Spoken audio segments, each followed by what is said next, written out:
Hi everyone, welcome back to the channel. What I've got for you today is a size comparison between these two blades, and this is the new Condor pterosaur, as you can see there. Very similar in size to the Mora garberg. This is the stainless steel version. I think if I remember right it's 14C28N Sandvik steel it's made of, and the pterosaur is a high carbon steel. I don't know if you can make this out, and you can see it's 1095. Oh, it's on this side actually. There we go, 1095 across here. This is my first Condor knife I've had made from 1095 for them. It's usually their 1075 steel, and I've always been happy with it, with the types of woods that I work with.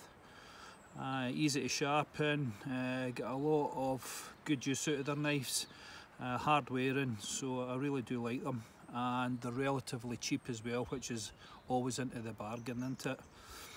So this video here is just to give you a quick size comparison and shapes of the blade. As you can see, the Mora garberg was designed to be a survival knife, and a slightly different shaped blade with a slight sloping here drop point. And you can see this upsweep here on the pterosaur, which I think is very similar to the skookum tool of Mors Kahansky's design. And I think this is actually going to do very well in the bushcraft world, and for anybody who's out and about in the woods, huntsmen and stuff like that, I think it'll do great. And the material of the handle on both of them is polypropylene, and the same with the sheath. Here we go, and you can see it's got the removable collar like that, and just to point out, it's riveted at the back, which doesn't look too great, so I'm not holding high hopes for that.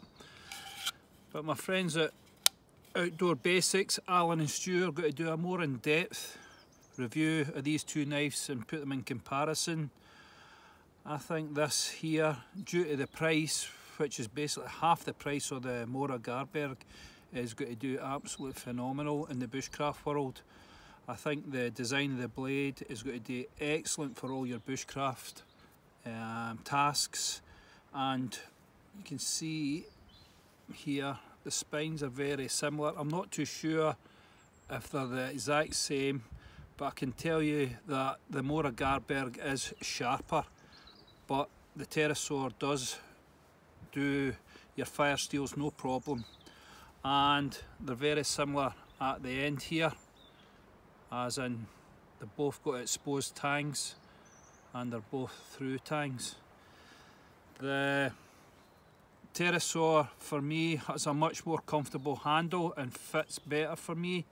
I think which for like tasks such as carving and all that over a long period of time will be much more comfortable than it would be with this garberg. I feel the swell in this is just over a period of time can be really quite uncomfortable, and it sorts itself out when you use a pair of gloves. But I'm sure Alan and Stu at Outdoor Basics will go over that and cover that. The sheath it comes with the garberg is leather, and this one is polypropylene. I've used this in the past and they've worked really good, had no complaints with them, so I think this is going to do a great job when it gets released fully out into the market. I think it is actually available now in Great Britain, and I paid approximately £50 from RJ Bushcraft for this. As I say, it's half the price, so I would highly recommend it, just solely on that alone, because it always says that the garberg was overpriced, drastically overpriced for what you get. I'm very happy with it right enough, but I just feel this is going to be the new competition. So there you go. Well, thanks again for coming along to the channel, and hopefully I'll catch you all in my next video. See you soon. Cheers.